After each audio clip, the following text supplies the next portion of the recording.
Today's Old Testament reading is 2 Kings 17, verses 24 to 41. The king of Assyria brought people from Babylon, Cutha, Ava, Hamath, and Sepharvaim, and placed them in the cities of Samaria in place of the people of Israel. They took possession of Samaria and settled in its cities. When they first settled there, they did not worship the Lord. Therefore the Lord sent lions among them that killed some of them. So the king of Assyria was told, "The nations that you have carried away and placed in the cities of Samaria do not know the law of the God of the land. Therefore he has sent lions among them.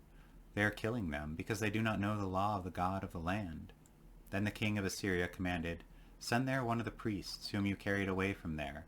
Let him go and live there and teach them the law of the God of the land." So one of the priests whom they had carried away from Samaria came and lived in Bethel. He taught them how they should worship the Lord. But every nation still made gods of its own, and put them in the shrines of the high places that the people of Samaria had made. Every nation in the cities in which they lived. The people of Babylon made Succoth-Benoth, the people of Cuth made Nergal, the people of Hamath made Ashma, the Avites made Nibzah and Tartak. The Sepharvites burned their children in the fires to Adramelech and Anamelech, the gods of Sepharvaim. They also worshipped the Lord and appointed from among themselves all sorts of people as priests of the high places, who sacrificed to them in the shrines of the high places. So they worshipped the Lord, but also served their gods, after the manner of the nations from among whom they had been carried away. To this day they continue to practice their former customs.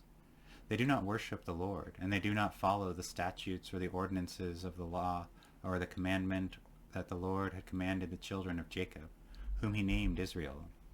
The Lord had made a covenant with them and commanded them, "You shall not worship other gods or bow yourself to them or serve them or sacrifice to them, but you shall worship the Lord, who brought you out of the land of Egypt with great power and with outstretched arm.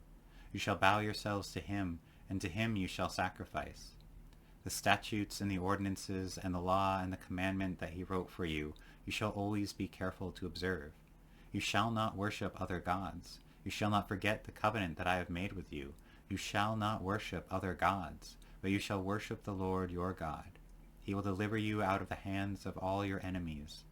They would not listen, however, but continued to practice their former customs.